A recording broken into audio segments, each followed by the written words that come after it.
take a review of my E34. It's my car, so I'm going to be biased, but whatever. You're watching the video anyways. So let's take a look.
Alright, so let's take a quick drive through my neighborhood. Not a huge thing, but it's great. The best thing about these cars is just, it's dead quiet in here. Like, I have a 95 Mustang, and it's just super rattly and not that great, honestly. It's fun. Like, it's fun for what it is, but rattly. In America.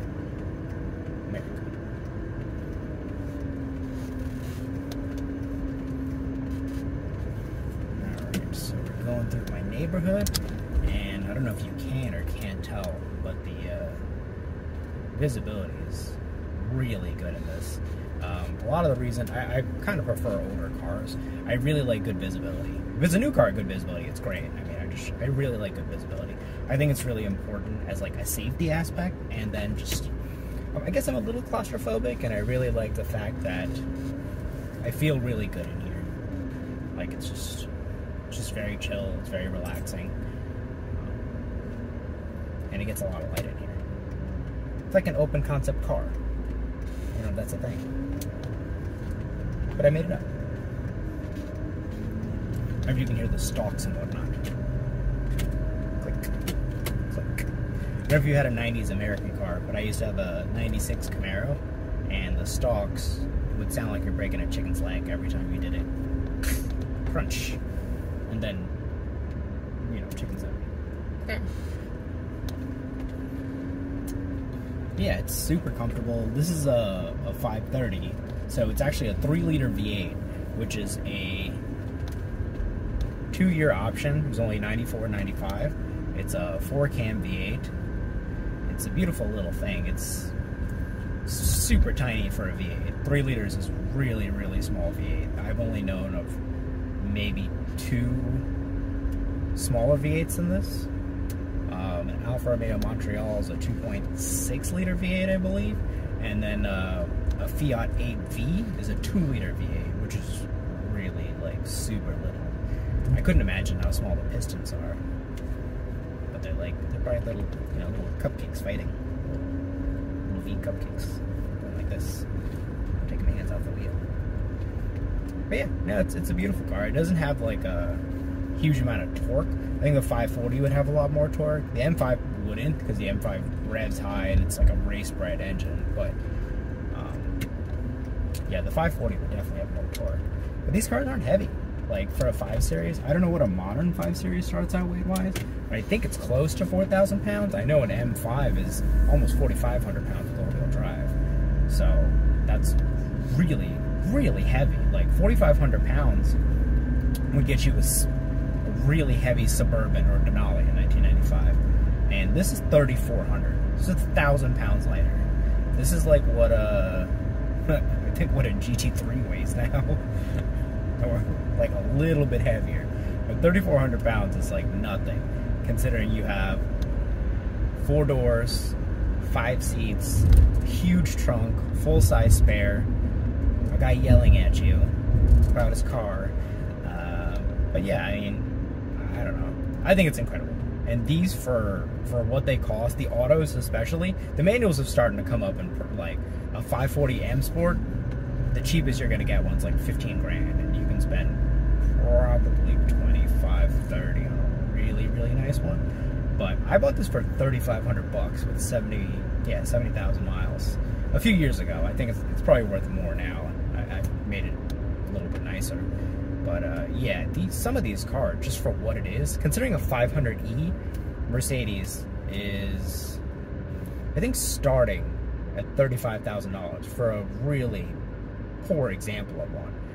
It's really, honestly, pretty amazing to think that you'd be spending, let's say, $7,000 to $8,000 on one of these. It's a really nice car. If you want a classic that's like reasonably daily, like a daily driver. Like, I drove this last weekend, not 100 miles, maybe a little bit under 100 miles. I live in like Frederick, Maryland, and I drove down to DC and back. It's an hour each way. The car was great, 80 miles an hour. It's very chill. It's a 5-speed automatic, which is pretty good tech for 1994. It's excellent. Like, it's 2,000 RPM. Like, It's a really, really chill highway cruiser. It's funny, I know a lot of people like the stick versions of these. I drove one, actually right before I bought this one. The car was oddly even cheaper and it was stick. But it was weird. It was like driving a manual couch. I didn't really understand the appeal of it. I was like, if I'm gonna have a sedan, I want to have a chill, comfortable sedan. I don't really need, like, it's not hugely powerful. So I was like, well, it's not like a muscle car. It's not like I have like a manual Impala SS or CTSV or something like that. It's like I'm driving a really comfortable manual car, which is a little funny to me. But as an auto, I know a lot of people don't like these autos. I had it flush and I used synthetic fluid. So honestly, like, let me see if I can get a good shift on this. It's not bad. It goes. It sounds great. I just have an intake on it. I'm debating to put an exhaust on it. It would sound great. It's a 4-cam V8. There's no 4-cam V8 that sounds terrible, I think, unless you like are missing cylinders or something like that. But no, I mean it sounds great. And these are the last reliable cars that BMW made, which is really, in my opinion, it's the last reliable cars. Like, there's not a lot of BMWs that cross 200,000 miles. You routinely see high-mile E34s, 6 cylinders, V8s. They're easy to fix. Parts are really cheap. You can find them pretty much everywhere. And yeah, I think honestly these are just excellent cars. All right, so we're just pulling up on my house right now. Thank you guys for joining me on this review. I hope you liked it. My next video will most likely be on reviewing my 95 Mustang before I get rid of it and probably buy something else, or maybe I'll buy like Surgeon's next one. But yeah, thanks.